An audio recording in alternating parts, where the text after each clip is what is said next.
Napasmado ang bunganga. Beep, beep, beep, beep, beep. Ang tagalupa na viral ang mukha. Bip, bip, bip, bip, bip. Bumibip, bip, bip, bip, bip, bip, bip, bip, bip, bip, bip na ba? Ang lahat. Martian. Beep, beep, beep, beep. Enrico Pañero. Bip, bip, bip, bip, bip. Beep, beep, beep, Bip, bip, bip, bip, bip.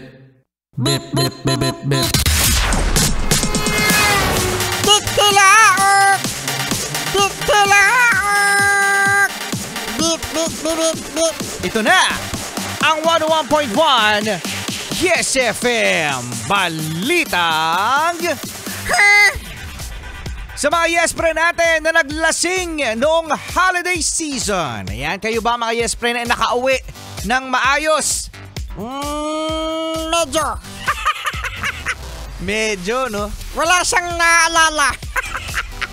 Walang naalala kasi sa sobrang lasing. Usap-usapan kasi ngayon mga Yes Friend sa internet ang isang namataang rider na merong pasaherong lasing. Oo, yun. Angkas niyang lasing, ano?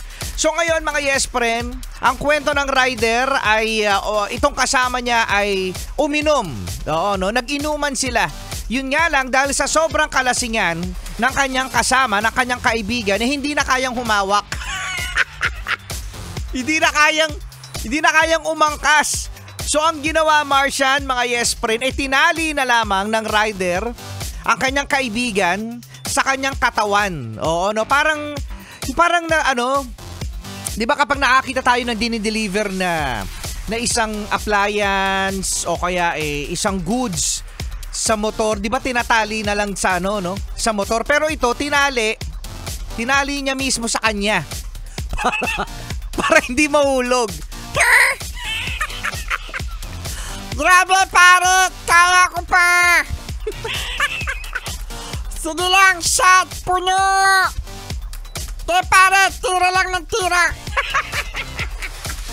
Yun yung mga Yes Pre natin na nakakala nila, kaya pa nila, no? Pero kapag nasobrahan, hindi makakauwi yung magpapaasikaso sa mga kaibigan, sa mga kakilala.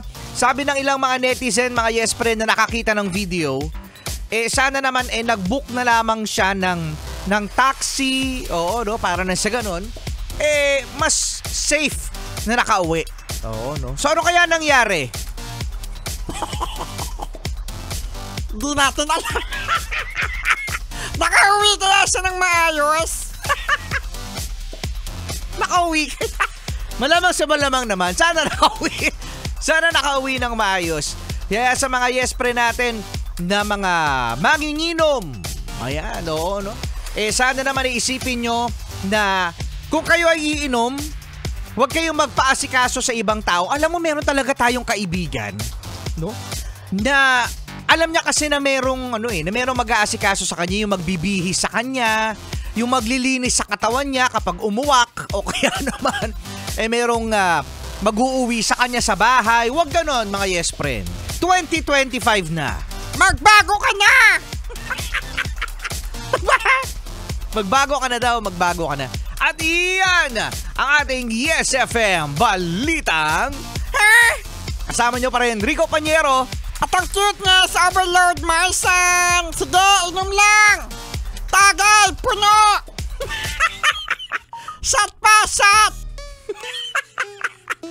Yes FM 101.1